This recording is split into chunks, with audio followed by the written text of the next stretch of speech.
Denek dakiten bezala, aurten erbesteratuen 80. urteurrena izango da, eta oraindik ere oso datu gutxi ditugu kuantitatiboki heriotz zibila suposatu izan zuen erbesteratze hori. Azken finean, Frantziara bakarrik 480.000 pertsona baino gehiago ihes egin behar izan zuten, estatu kolpearen ondorioz, eta Gursen zelai kontzentrazio batean sartu egin zituzten, eta baditugu datuak gizonezkoei buruz, baino ez ordea agure, aur, emakumei buruz, gerratetik eta estatu kolpe baten ondorioetatik eta errepresioetik ihes eginez. Orduan, honen harira oso ongi daude ekitaldi hauek, baino egia da ere ikerketak egin behar direla, sustatu behar direla, jakiteko zenbat pertsona izan ziren eta haien memoria berreskuratu. Ez bakarrik lehen aldian geratutako omenaldiak bezala, baizik eta eguneratu eta jakinarazi zer gertatu zen, zergatik eta arrazoi politikoak ere ongi azaldu. Eta hori askotan faltan somatu egiten dugu, batez ere jakinarazteko eta berriro ez errepikatzeko. Guk noski uste dugu oso garrantzitsua direla, alde batetik jendeak eta bereziki behar bada belaunaldi berriek ere, ezagutzeko ze gertatu zen, orain dela 80 urte, aurretik ere bai eta ondotik ere bai, baina ez bakarrik ezagutzeagatik. Uste dugu gainera garrantzitsua dela ezagutzea, horrelako gauzak berriz ez gertatzeko. Ikusten ari gara gainera azken aldi honetan, garai hortako giro hura, eta joera frankista eta fascista eta haiek berez, pixkat berpizten ari direla, edo antzeko sensazio bat ere ematen du ezta, horren uste dugu alde hartatik oso garrantzitsua dela, ezagutzea zer izan zen hura, eta bereziki horren inguruko gogoeta bat egitea, batez ere lehen esan duen horregatik ezta, ez daitezen berriz horrelako gauzak gertatu. Horren egiten diren ekimen guztiak, hainbeste urtetan egin ez direnak, eta azken aldi honetan egiten ari direnak, uste dugu beharrezkoak direla, eta badutela bere esanahia, eta badutela bere balioa bai. Geroa bairen aldetik uste dugu beharrezkoak direla, Gursen ospatutako ekitaldiak oso garrantzitsuak direla, zeren eta azkenean esan bezala 80 urte pasa dira, eta Gursen Nafarroak izan ziren gizon emakumeak, Gerra Zibilaren biktimak eta Gerra Zibilaren eraginez ihes egin behar izan zutenak urte asko egon dira ahaztuak. 80 urte horietatik urte asko egon dira ahaztuak. Beraz, ekitaldi hauek guztiz garrantzitsuak iruditzen zaizkigu. Nik adibidez jakin izan dut nire herrian Gursen jende ugari egon zela eta ekitaldi hauen harira jakin izan dut. Beraz, oroimenaren aldetik uste dut oso garrantzitsuak direla hauek bezalako ekitaldiak, zeren justizia eta erreparazioa bakarrik gerta daiteke oroimenatik abiatuta. Ongi dago behingoz erakundeetatik errekonozimendu hau egitea, baino kontua da ere askotan faltan somatu izan ditugula sakonago joaten ziren omenaldiak. Hainbat kontradikzio eman dira, besteak beste ikusi izan dugu nola biktimen errekonozimendua eskaintzen zitzaien egun berean, erakundeetatik, justo errekonozimendu hori eskaintzen zitzaien alderdi eta pertsona batzuengandik zeintzuk besteak beste parlamentuan erregearen ikerketa ekiditu izan zituztenen eskutik. Hori kontraesan bat iruditzen zaigu, zen azken finean pertsona hauei ematen zitzaien errekonozimendua eraileak izan zirenak estatu kolpearen ondorioz izan zen komunalak defendatzeagatik, demokrazia defendatzeagatik, lan baldintza egokiagoak eta reforma agrarioa defendatzeagatik, lurra lantzen zituztenentzat berreskuratzeko, eta gero ez da hortan bakarrik geratzen garela, ematen du haratago joan gabe eta azaldu gabe nola egungo monarkia Franco izendatuta etorri izan zen, eta orduan ezin gara alde batetik pertsona horiekin gaudela esan, eta bestetik egungo edo ordutik datorren 78. urteko erregimenari aurre egin gabe, eta erregimen horren simbolo erregea ere bada.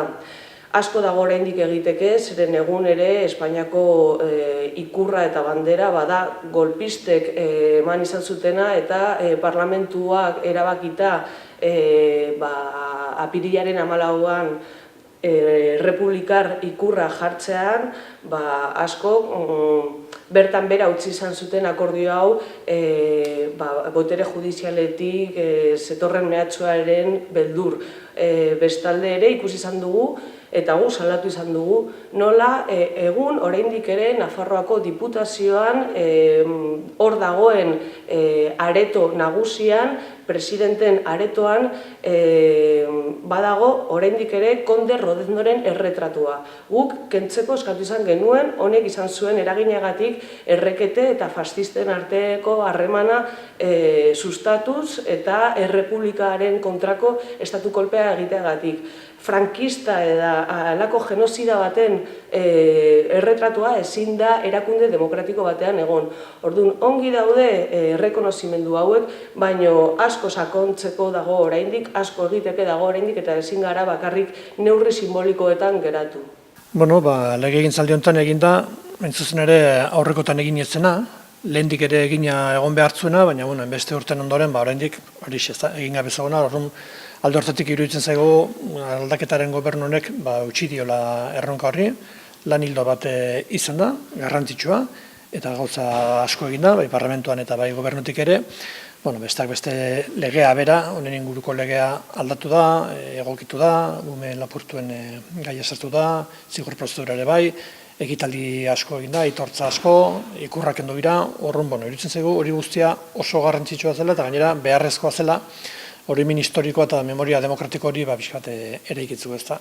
Horrekin batera bai esainiko genukela, garrantzitsua dela egitea bera, baina beste zentzu bat eman behar zaiola ere ez da, eta alde hartatik azimarratu nuke ez dela bakarrik esatea hau gertatu zen da oso gogorra izan zen, hori ere esan behar da, eta baita ere esan beharko da errepresiura eta errepresaliatu guzti horiek sufritu zutela frankismoak erabakizuelako borroka sozial batzuen alde lanean ari zen jendea zigortzea. Azkenean bazuten horri ideia batzuk, justizia sozialaren eskakizun bat, eta horren kontrako errepresio izan zen, da uste dugu idea hori ere, ekintza horiekin guztiekin batera, berreskuratu behar dela, eta gu behintzat hortan ere azpimarra jarreneko nuke, baina edozein modutan, bai esango nuke, lan garrantzitsu bat egin dela, interesgarria, eta horrek ere segide izan behar du lan oski.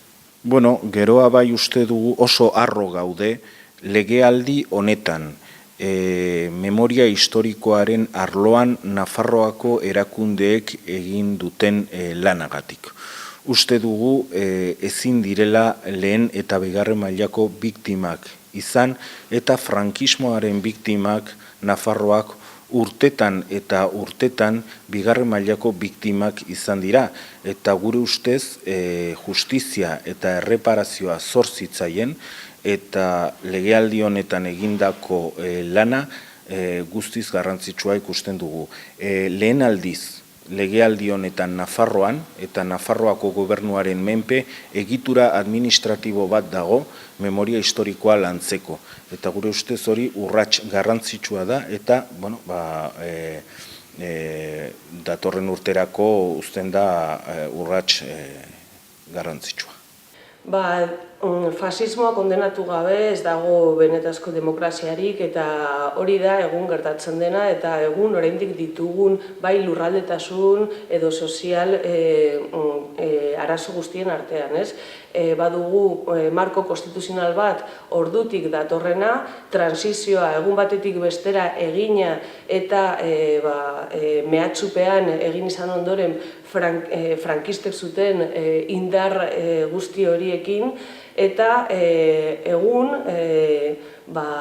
regimen hori eta 78ko konstituzioa kolokan jarri beharko litzateke, ez duelako egungo arazoa konpontzeko balio, eta zentzu horretan datorren legegintzari begira asko dago egiteke, batez ere belaunaldi berriei ze gertatu zen ongi azaltzeko, zeintzuk diren ordutik datozen arazoak ongi ulertu ahal izateko, eta egun dauden gertatzen diren gauzekin harremanetan jartzeko. Azken finean duela gutxi eutanasiaren inguruan eztabaidatzen zen edo abortuaren inguruan, eta horrek badu zerikusi handia konkordatoaren, Eliza Katolikoarekin dugun konkordatoarekin, besteak beste, nun laizismoa eta estatu eta Elizaren arteko banaketa oraindik ere ez da gure gizartean ongi barneratu.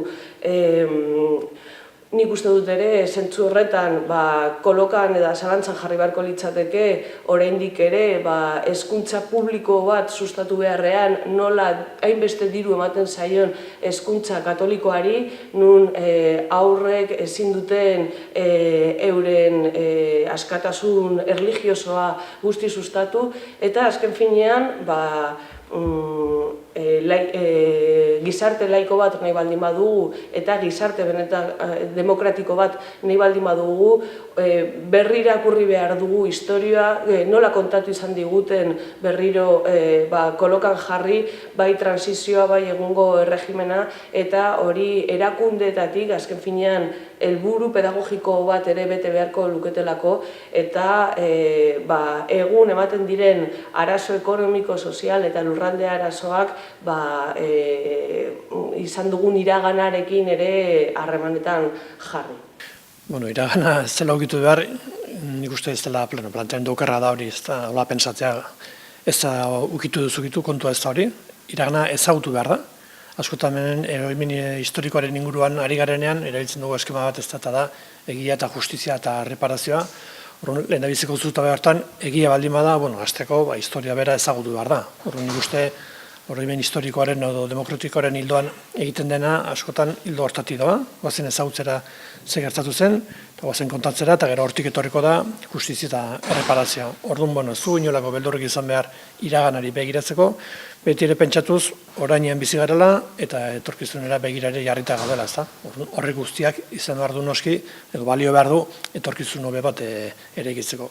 Eta zentzu hortan legegintzaldi honetan, egin da lan bat, eta etorriko den legegintzaldian ere gure ustez honek izan behar du gobernu berriaren lan ildo garrantzitsu bat, izan da legegintzaldi honetan, izaten segitu behar du datorren legegintzaldian, eta guri dagokinez, gure proposamena pixkat hortzi doa, lehen esan duan eskema horrekin, ez da? Eta, egia, justizia eta erreparazio, eta iruzuta horietan badago zer egina, egiarekin hasteko, planteatu diteke Nafarroan egiaren batzorde bat osatzea, horrelako dinamika bat ez da, oraindik ezakigulako gertatutako guztia zer izan zen, eta gero horrekin batera ere, etorri beharko dira beste ekimen batzuk justiziaren norabidean, eta baita erreparazioen norabidean ere. Zuzen ere hori oraindik hasita dagoen arren, asko kostada, hasi da egiten, baina bukatu gabe dago, eta gure apustua behintzat da politikoki ere, datorren legegintzaldian horre dauden ekimenekin aurrera jarritzea, eta gainera beste berri batzuk ere proposatzea eta aurrera ateratzea.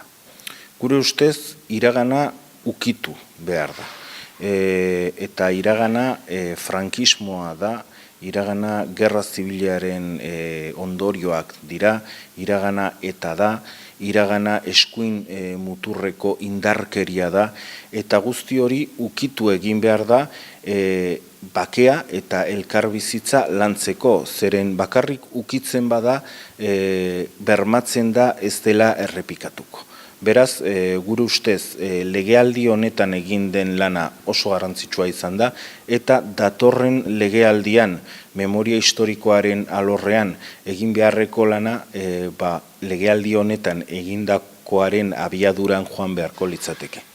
Gaur jakin izan dugu nola geroa bai, berriro ere, abiadura handiko trenaren alde dagoela dioen, eta jakin nahiko genuke, aldez aurretik bozkatu baino lehen, batez ere hauteskunde garaian gaudelako, kanbio aldaketa hautagaian eta dauden pertsonen artean ere Geroa Bairen hautagaia berez ere hau defendatuko duen senatuan.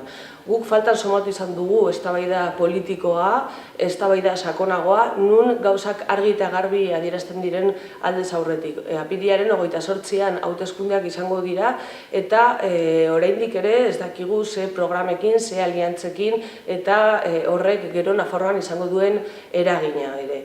Nahiko kezkatuta gaude, azken finean, badirudielako 3 aukera besterik ez daudela, edo eskuinaren buelta, edo bai PSOE edo Geroa Baien arteko moldaketa, elkartzen ez badira, ez diren eskartzen ez badira, zen aukera hori ere hor badago.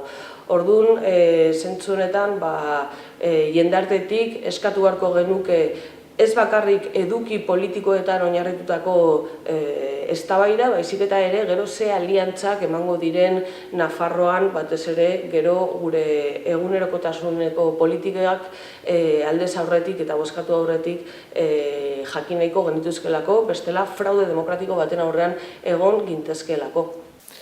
Horreko asteburuntan pasada bukatu da korrika. Nik uste oso arrakastatxoa izan dela, garbi ikusi da irudietan, bai Euskal Herri osoan, Nafarroan ere bai, eta uste oso balantze ona egiten ari dela, antolatzailea bera, eta herritarrak oro har ezta.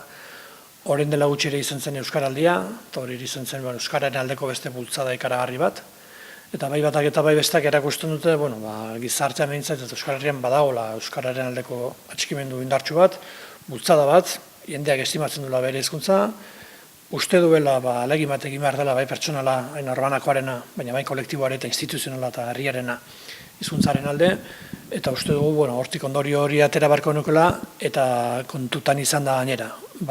Hori dagoen bezalaxe. Beste aldetik ere badatorla nolabaiteko involuzioa ere, entzuten ari gara alderdi estatal batzuen aldetik, batzuk inolako interesik ez dute gaiarekin, eta beste batzuk daukete esplizituki diskurso oso gogorra, Euskararen kontrakoa, planteatzen ere neurri legalak eta hartu behar direla, eta legea eta Euskararen aurrera bidea galarazteko, eta bi korrontoien artean nik uste guk behintzat gure burua lehenabiziko horretan kokatzen dugu, eta uste du datozen aste eta hilabetetan momentu polita eta egokia daukagula Euskararen aldeko konpromiso hori berresteko, eta konpromiso argi batzuk hartzeko Euskararen normalizazioaren alde, eta horrek Nafarroan ere baditu bere ondorioak egin behar batzuk badaude, eta uste dut gu behintzat hori argi esan dugu, horretarako presa dela, eta iruditzen zaigu, lehen esan dudana, momentu politezen ditekela, denok ere konpromiso hori berresteko, eta horre begira jartzeko, eta Euskaren alde gauza konkorretuak, eta legeak, eta ekimenak, eta horre kontuak eta konprometitzeko. Beraz, gu behintzat horretarako dei egiten dugu, eta bide batez, gizarteari ere, segidezala, Euskararen kiko konpromiso horri eusten, korrika eta Euskaraldia bezalako mobilizazioekin. Gai librean, datorren apirilaren 28an hauteskunde orokorrak ditugu, gertu daude dagoeneko, eta hauteskunde orokor hauen aurrean Geroa Baik deialdi bat egin nahi die Nafarroako gizon eta emakumei. Uste dugu Nafarroako foru erregimena eta Nafarroako autogobernua egoera oso larri batean dagoela. Eta garrantzitsua dela foru erregimena eta autogobernuaren defentsa, garapena, jarraipena. Hortan uste dugu Geroa Bai bermatzen duen indarra dela, zeren eta ikusten ari gara zein den eskuin indarren batasun horren ondorioak, zein izan daitezken, Vox, Ciudadanos, PP, UPN, Nafarroak lortu izan dituen ahalmenak suntsitzea, eta uste dugu ogasun mailan edo hezkuntzan edo osasunan edo sozial alorrean oso garrantzitsua da Nafarroan lortu izan dena, eta ezin dugula hori bertan bera uzten utzi. Beraz, uste dugu hori bermatzeko izango da Geroa Baiko helburu nagusia hauteskunde orokor hauen aurrean.